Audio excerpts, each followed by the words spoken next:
pretty good for me. Well, welcome to the Oh So Spurs podcast.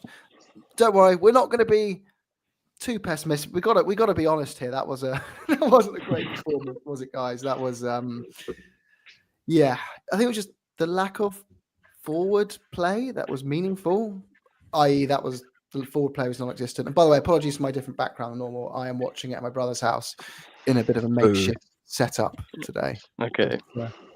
Yeah. I will. Well, actually, I was going to say start from distance furthest away from me today. You're all at least 1,000 miles away, but I think Joe wins that one. Joe, From everyone, always. What do you make of that one, mate? Positive spin. It was a European away game. That was pretty much what it is. Remember when Ange said a while back that teams don't really win away in Europe? That's what it felt like. It felt kind of similar to the Galatasaray game, but not as bad, where we were just overawed by the whole thing. There was just no fight. And then changes didn't really help anything. Sort of nothing went our way. We could start everywhere in the game, but I'll let everyone have their first say in it before we get into the details about everything. So, yeah, move on from me, and then we'll come back to it. You're the next furthest. Go on. What did you make of it? With your Dutch heritage, go on. What were the Dutch commentators and the feel like around in your communities? No, I mean, I haven't even looked at my WhatsApp from my Dutch friends. The commentators, I was saying, it was before the show, that they were kind of loving it at the end, glowing on about what a great position they were in and what an amazing performance it put in, which, to be fair, is all true. AZ played well. They're in a great position. We just didn't seem up for it. I mean, it was just a disappointing evening. And for me, the most disappointing thing is we had a week to prepare for this, and it didn't look like we'd had much time on the training ground. No. Elias, would you agree with that? Yeah, I think what Stu says is completely spot on as well, that they just seemed more ready for a fight. They wanted to go at it. They wanted to go for the second ball when it was there, and we just did not seem to want that. I think, take nothing away from AZ's performance, because that was great. It's what you'd expect from a Dutch team playing at home against a Premier League outfit. But when you have 8 days or 7 days to prepare a game, you'd expect your players to at least go for it, especially with it being maybe the most important game of our season, which has one of the more important games at least. Yeah, I think we all know it's probably the most important European fixture since 2019 in many ways. Well, this tie is over the two legs. A quick shout out to Howard and Billy, our members, but also Milton, just a shout out to you, mate. You're probably lucky you missed the game there. It was toothless, and I'll say hi to Molly too. It was just going forward. I don't think we defended badly at all. I thought, considering we're playing of one fit centre back, defensively we played absolutely fine, and Spence was brilliant at times again. He was maybe a green shoot of that performance, but going forward there was no link up play, and then of course we bring on the player that you feel can link up the play, and he has an impact injury that looked pretty bad, and just wouldn't surprise you if Solanke was out for the season or something like that. It's just nothing seems to fall our way. But then I would say, if you're going to do one little positive before we focus on where we need to improve, it was one or two. One was what Joe said, like European away games, we're still very much in the tie. They are tough. Chelsea struggled away, but won. Man United drew away, I believe, this evening. Liverpool were awful away against PSG, who are a much better opposition. Granted, I know people will be saying that's PSG and this is AZ, but also we didn't concede 30 shots like they did. So it's kind of, it's all relative to who you're playing. But I think we were equally poor in that sense. But yeah, the four Odegaard lost, I thought, every one-on-one duel in that game. You bring him on, you want your dribbly winger to take on his man and win them. But I guess you've got to also say well played to their fullback, who just won every single duel against him. And it just, Maddison again, Stu, I know you like to talk about him a little bit like me. I just felt this kind of game where you think world class on his day. He's the kind of player that on a day like today, you can think he's good enough to pull out a moment that gets you the draw, and he just goes invisible. I thought it was it the first half where we had that free kick outside the area that he won. Fair play to him. And then him and Son were arguing kind of who's going to take it. And then they had the worst free kick routine I think I've ever seen in my life. And I just thought, this is supposed to be our captain and vice captain.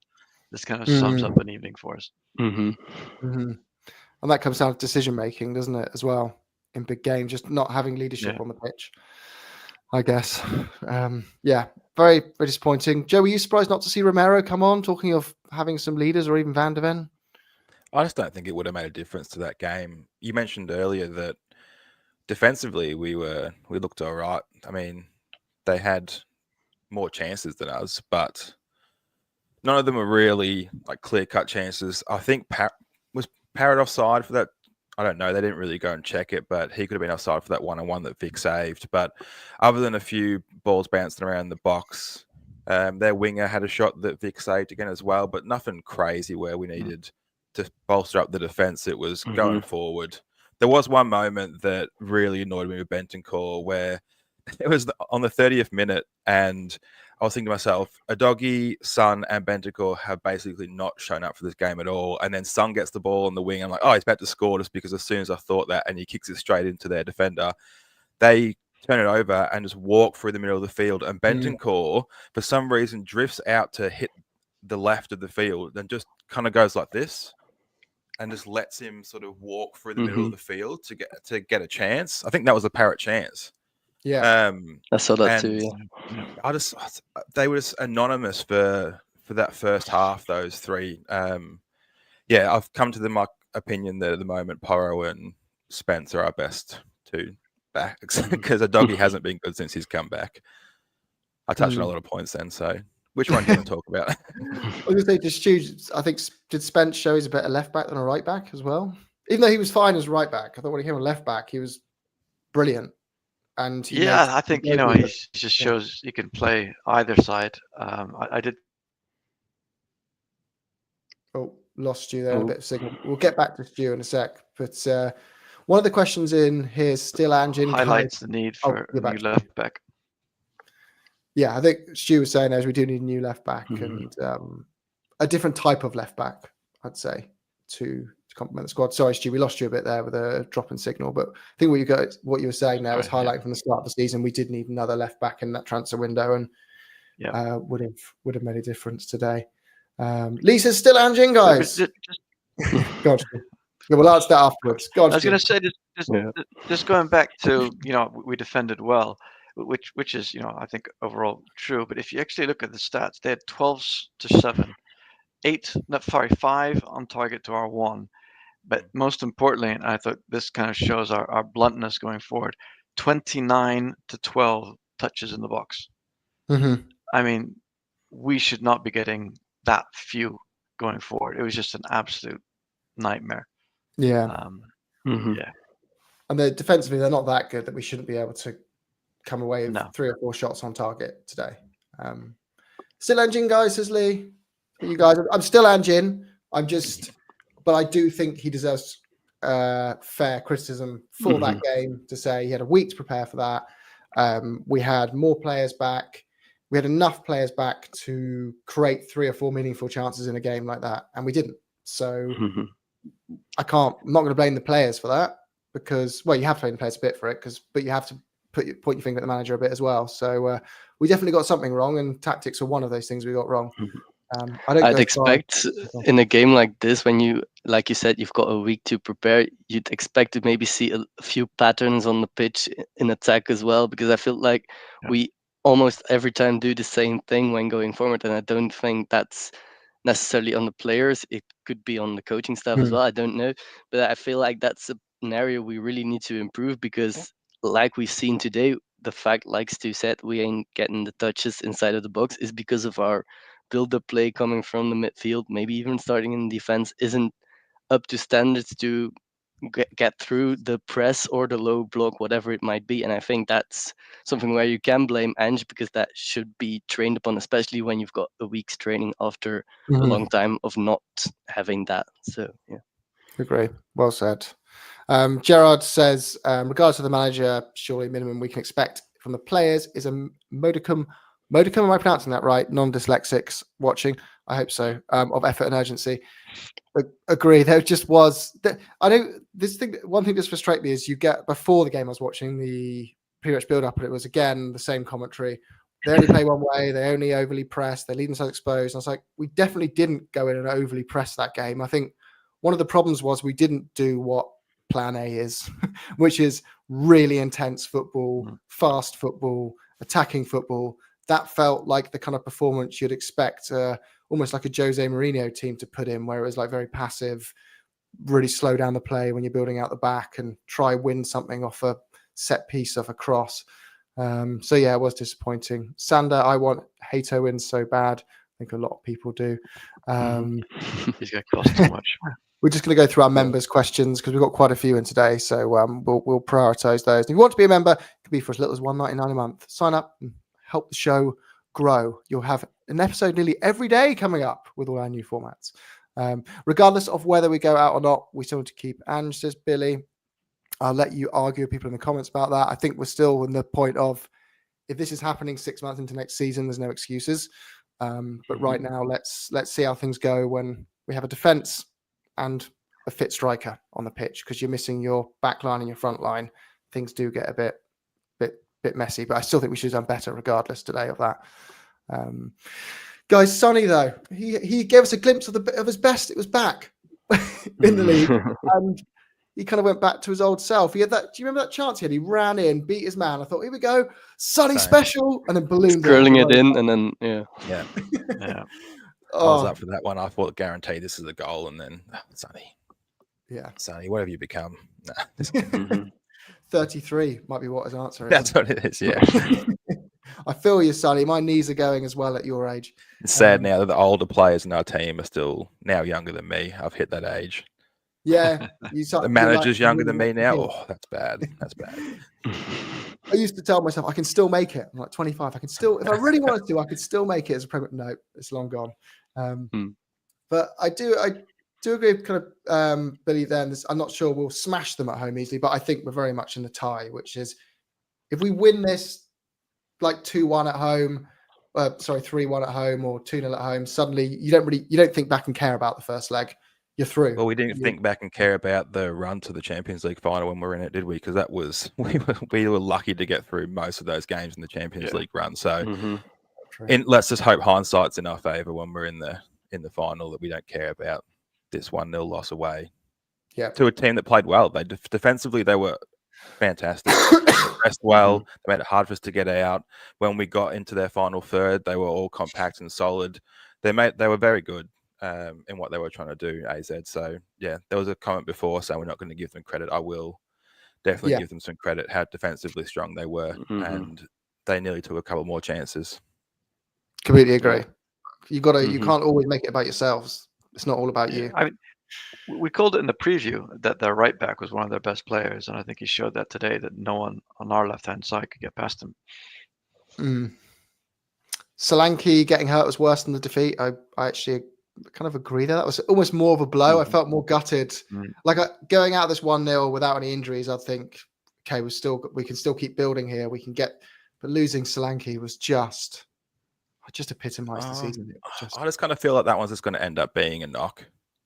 I also thought maybe 2 or 3 weeks. It looked like one of those knees in the back, maybe like one of those. I bet, but you never know. But I don't really think he'll be out for too long. But it will of course, have an impact in maybe our next few games in which we'll desperately need him. So in that regard, it really is a massive blow. Maybe I'm just hoping, but I feel like the sub was made because by the time you can run those sort of impact injuries off, the game would have been over. So why not just come off the field and bring someone that can run on? I'm hoping that's the case. It did look like he got at the knee right in the back from the goalkeeper, and it was sort of in that spot where it just, we call it a corky in Australia, and it just, you can't really do anything with it. It's just, so it takes a while to get over those things. And then resting from those as well makes it worse even as well. So how long to our next game? It might actually be that he can't recover quickly enough for that game. But I don't think he'll be back for Bournemouth. I'm hoping it's not a long one. But he, and Sander, I'm pretty sure Sander was. When is Richie back? He's in training, isn't he? Am I wrong? I thought so. Yeah, Hope I so. think I Yeah. saw. And yeah, Davies. but- Could be wrong. Sander, I think, was at the game. Sander, correct if you're wrong, but you saw Ali Gold today and got a picture of him. And you were with Vicario's parents. Was that you? Was that you? Correct if it's not you. Yeah, hey, Howard. Yeah, I hope it's an impact on you as well. Round table talk. Does Ange, regardless of the league performances, job depend on the Europa League, where we finish in the Europa League, as in making it to the final as a minimum? Guys, do you think? I think we've got to get to at least the semi Mm. because, I mean, it's going to be. It depends. If we go out now, but in our league form we win 7 of the the next games we've got 7 or 8, then maybe not. You can show signs are heading in the right direction. If our league form doesn't pick up and we go out against AZ, I can see the pressure building. Yeah. Mhm. Mm-hmm. Yeah, there's definitely an end point at some point, isn't there? Yeah.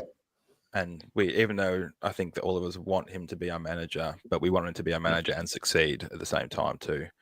And you have to be realistic. There is at some point an end point, but I mean, if we it's so much depends on it. If we make it to the semis and we play amazingly, but we don't win anything, then he's probably safe. If we scrape through the semis and play terribly, but we just get lucky a couple of times, then maybe not. So I think it depends on a few different things at the same time, not just the result.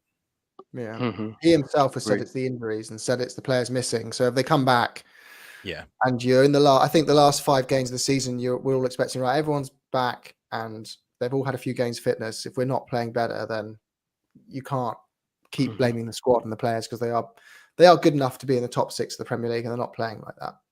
That's kind of where I'm. I don't think we're good enough to win it with that squad, no matter who your manager is, but you're good enough to be in the top 6. So yeah, Sander was there.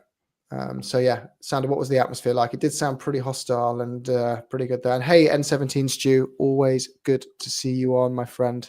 I was very jealous of you guys going over to the game before, but I hope you find some nice places to enjoy in Amsterdam. Make the most of that. So Bournemouth next. Is the AZ match before the international break or after? I think so. Yeah, I think it's next week. Yeah, next week. So do we have to rest a few for that? Would you? But I think for Ange now, he has to win those home league games. You can't. If you lose against Bournemouth and lose against AZ at home, it's over. I generally think if you lost those 2 on the bounce, they would go, sorry, you can't lose those 2. But if you beat Bournemouth and beat AZ, suddenly I think there's a lot of forgiveness for seeing how next season goes. Correct me if I'm wrong, but Bournemouth is still missing quite a few players as well, aren't they? Yeah. So, I mean, if we lose to them at home, I mean, the pressure really will build.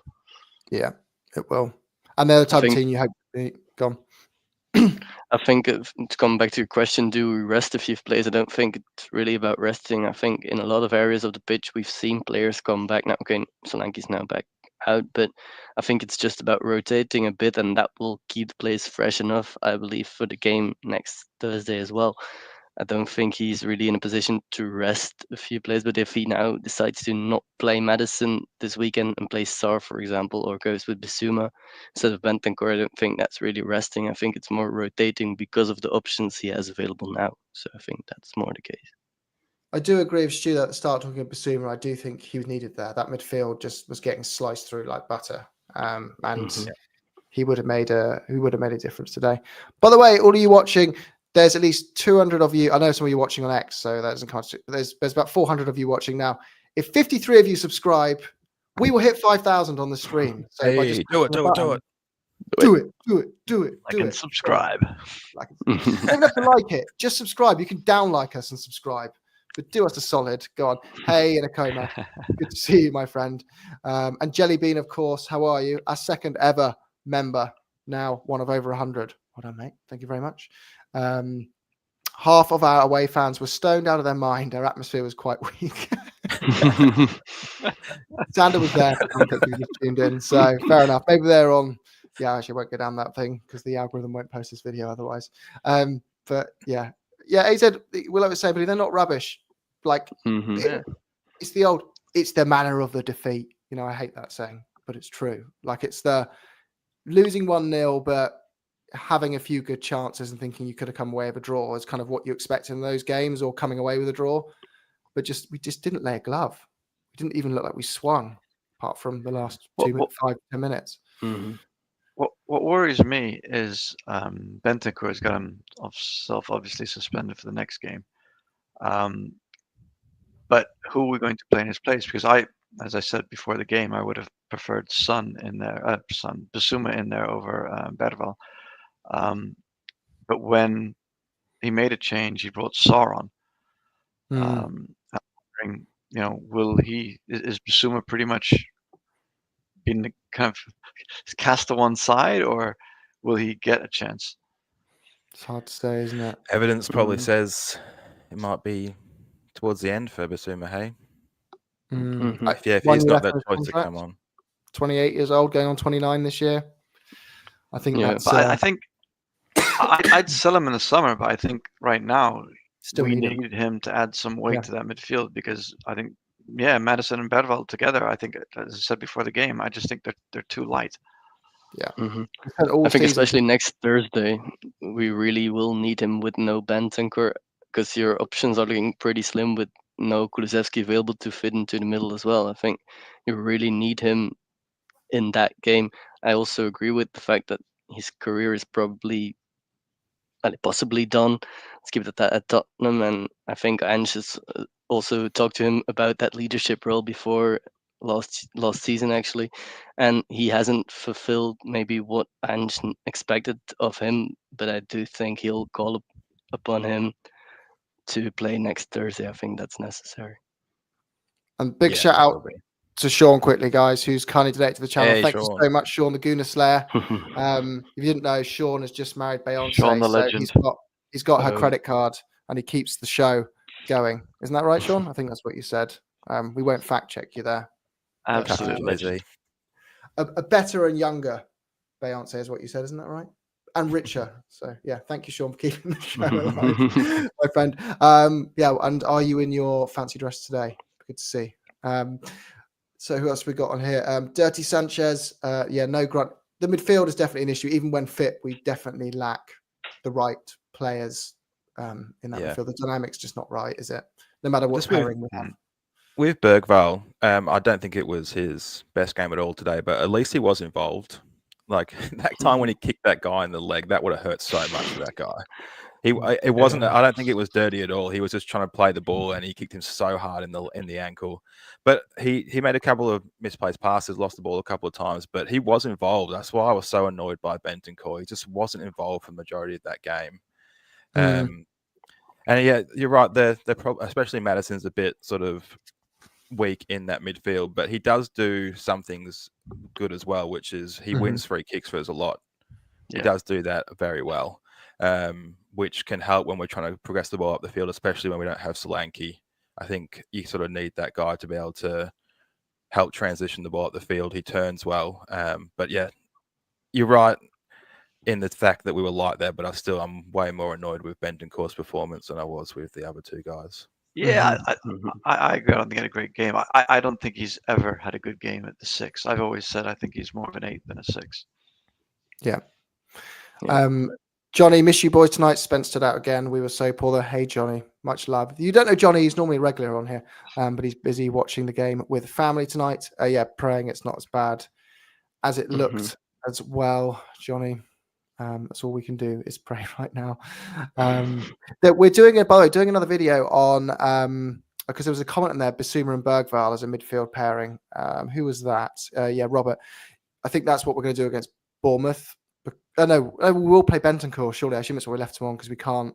Probably Bentancur and Bissouma versus Bournemouth, won't it? Just because he can't play in Europa, we may as well use that as a rotation opportunity in a way. It's we're doing a video on assessing because we've just bought Cardoso. Well, we're rumored to have activated that buy clause now, according to Graham Bailey, who's a pretty accurate Twitter journalist normally. So we're going to assess like all our number 6 options basically, and kind of rank where we are with that and who we reckon we should buy. Because who is it again? We're linked to, Joe. It's Wharton. We're going to include in there as well. Yeah, so that'll be interesting to watch. So subscribe if you're interested in seeing that. Angela's substitution choice is really. Were the subs that bad? Elaborate on that one because I don't understand that one at all. No. Go on, Compact. Elaborate more. Why was it bad? Yeah. I don't agree. I wouldn't have brought Sar on. Yeah, Who Sarwan were maybe, those but bad? Zuma? Porro needed to come on for a doggy because Yeah. he was playing terribly. Agree. Who else came on? Solanke, obviously, he needed minutes as well. Yeah. And obviously. then Odebear, Yeah. it was he didn't play well, but it made sense to bring him on. Mhm. And then the Sar one was strange. Who else did we bring on with Solanke and? It was Porro, Solanke, Odebear, Sar, And then Scarlett at the end. Yeah, Scarlett for Solanke. Did we not make 3 changes with Solanke and Solanke, Porro, and Sar. Sar. Yeah. Did he come at the Sar, same time? Solanke, Porro. Yeah, sorry. Yeah. Okay, yeah. It was Odebear at halftime. I think it's always easy after the game to go on and say that he made the wrong decisions in hindsight to sub him on, but at that time I was maybe, apart from the Sar one, actually quite happy with the changes because I did think that they were needed at that moment. So obviously they didn't work out, but at the time I thought they were the right decisions, in my opinion. Yeah. The only thing maybe you could criticize him is should have made the changes earlier, but I don't think they were the wrong ones. Yeah, I think they should have made him the 60th rather than the 70th, personally. But I didn't get the criticism as well that we rested everyone for City for that. We didn't rest for City. We rotated 2 players who were on the red line. One still got injured after being rotated, and the other played well today as a result in Spence. So I didn't really buy into that personally. Yeah, hey, Greg. Again, welcome, mate. Yeah, we were just saying this. The issue was the forward line, not the back line, really, today, which is the lack of chances created. Elvis, you don't need to feel too bad for the away fans. They'll be crawling the walls in Amsterdam Central tonight, having the time I wish of their I was lives. a fan that got to travel to away games like that. So I'm jealous of them rather than feel bad for them. Exactly, yeah. Football's about the day out as much as it is the game when you go to games. So, yeah, I feel bad for the money that you spend when you don't win. But hey, you supported Spurs, not Man City. So. Well, just pot luck, isn't it? Some people were born supporting Sunderland. If you want to know what pain looks like, go speak to one of those guys. They've been through a massive club in their position, must be and Everton fans, huge club in their position must just be utterly painstaking at the moment. So yeah, smash the like, guys. The ratio is low. Yes, the mood's low, isn't it? Because we lost. Yeah. I agree. Everyone needs to smash the like button and help us out. Get us to 5,000 subscribers today. Did Tell look better, guys? Or I still thought he looked out of position as a 9. Yeah, he's not a 9. No. I think it's very early to tell, no pun intended, with him, but he just does not move or has the hold-up play yet to play in the number 9 in our system. I think if he plays in possibly the Son role and comes inside, I think that will suit him better. But doesn't he believe himself that he should be a number 9? Or hasn't he said that that's his preferred position? I believe so. Yeah, I believe so. Yeah. So, I mean, you've got to give him the benefit of the doubt in that regard, but I'm still looking forward to see that spark that we maybe all expected when we brought him in at the moment. Do you guys agree that was our weakest forward performance this season, according to Sai? Or is that, we said that every game we lost? I think the City game was pretty bad too, wasn't it? Yeah, it was. I mean, that the City game actually hindered us across the whole park with how bad our forward line play was. I think today it was more that we just weren't creating anything. We weren't losing the ball as much when it went forward this time. It's just that we weren't really creating anything. So yeah, I'd probably put City down as a bit worse. Even though actually in the second half, City we came back and we played fairly well, so we sort of made up for that. To be honest. Yeah. We actually created That's nothing at all today, really. So yeah, I've talked myself out of it. I'm wrong. Get me in the comments. Yeah.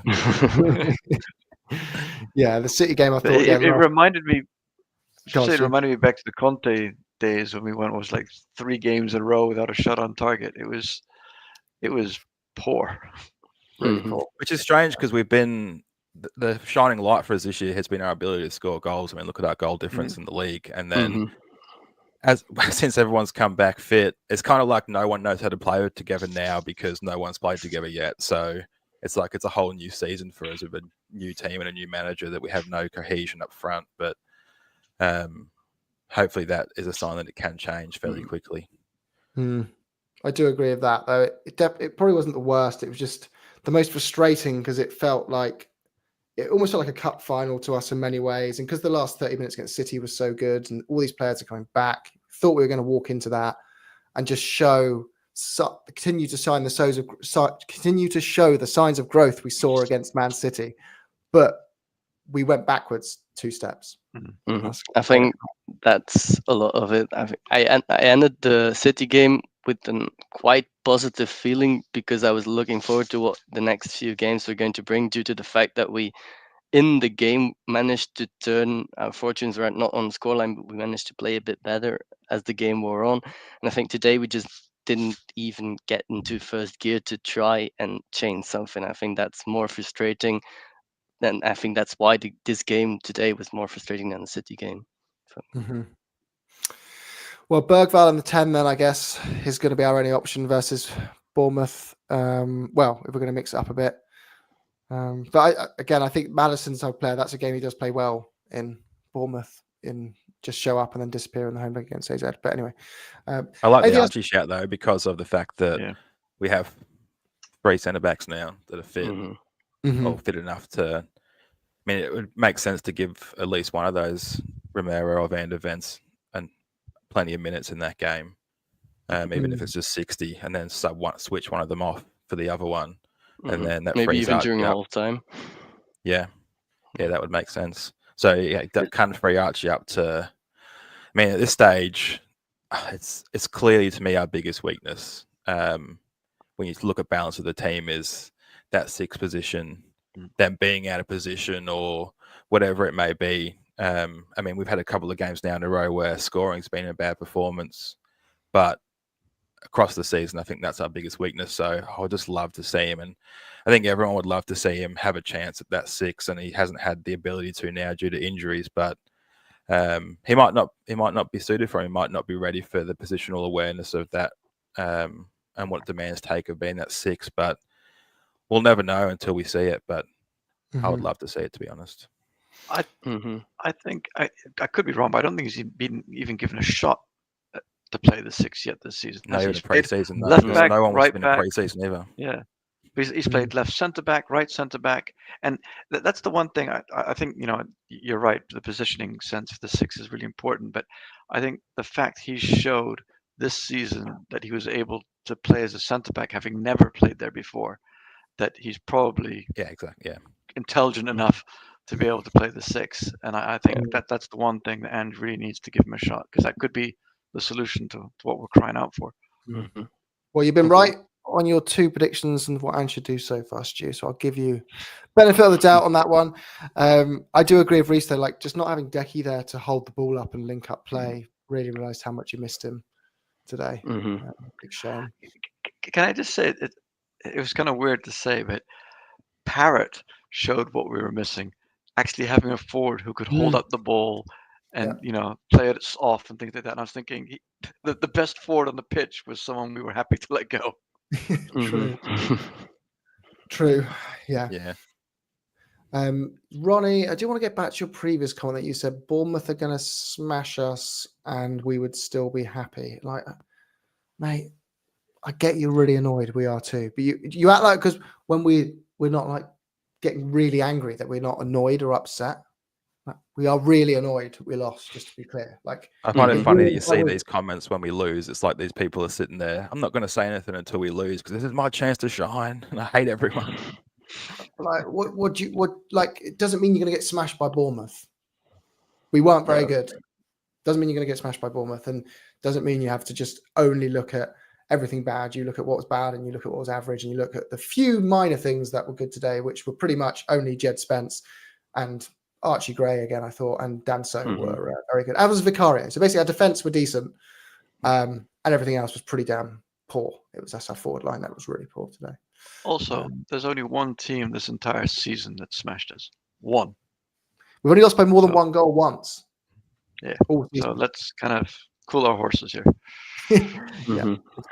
On that note, though, Bournemouth did smash us 4-0. I think that would be the end if we lost to AZ at home. Of the year. But we beat Bournemouth and beat AZ. Suddenly it's like, give them another season. Let's see how it goes. So, yeah. I feel like we've said it a lot of times this season, but the next 2 games really do determine the rest of possibly Ange's future as well. Just because of if they go wrong, like we've been saying before, then it might just go down for him. And I think that the fans inside of the stadium will also make their voice known if we lose 2 on the bounce at home the next 2 games. I think that's something they, at least we should hope for, that doesn't happen, because that's a possibility in my opinion. I would say Jared has a point though, that I've been seeing ticket for like 15 whole years now, and following Spurs as a old enough age where I can remember the games for about 25 years. And of those, apart from 1 season, we've been awful in Europe every single time we've been in Europe. And we've been in Europe most of those seasons. We've been in Europe loads. And even the year we got to the final, we were pretty rubbish against Man City and pretty rubbish against Ajax and got lucky. It's more of a, goes back to the There was that one Gareth Bale game against Inter Milan, though. That was fun. Oh, that was fun. The one we lost. We were 4-0 down on, and then one player pulled out. Yeah. There we go. But even Mourinho days, I mean, let's not forget we lost 3-0 against a managerless team from Croatia. They had a manager. He was in jail. He was still there. Exactly. I remember watching that game with a few of my mates. It was so horrible, because I was talking to them about like, we're already through, like this won't happen, and then Orsic just scored that hat trick, and I remember getting pelted for like weeks on weeks for saying that we were already through. It was really bad. Yeah, so we do post-match reactions, not previews, so we can't get held to account for our opinions. Yeah. Soulboy, you probably just jumped in. We've just been saying all podcast how poor we were, mate. We just said that Spence, Gray, and Danso were good, though, and Vicario, and I stand by that. Those 4 players were good. Everyone else was pretty rubbish. Is that not just fair assessment of it? There you go. I agree that if you do go through, all that gets forgotten. But hey, we haven't gotten through yet, so we can't forget about this. And at the moment, that was a weak performance. Right, should we wrap up there, guys? I think there's only much more to digest on that, really. Be back for the Bournemouth preview on Monday. So subscribe if you want to see that, and our assessment of who Spurs need to sign in the 6th position as well. That'll be coming out on Monday or Tuesday. And we're also doing a big assessment of how football has changed since ENIC took over Spurs, and how Spurs' position in the rankings of clubs around them has changed over those years. Like, have we fallen behind? Have we kept in touch? Have we overtaken certain clubs? Like, what's the big picture of all that kind of thing? Because it just feels a lot of the opinions seem to be very much in the moment. We need to look at a full context sometimes. But anyway, up the Spurs, guys. Have a lovely Thursday evening. The Spurs. Up the Spurs. Go on, you Spurs. Bye, everybody. Bye.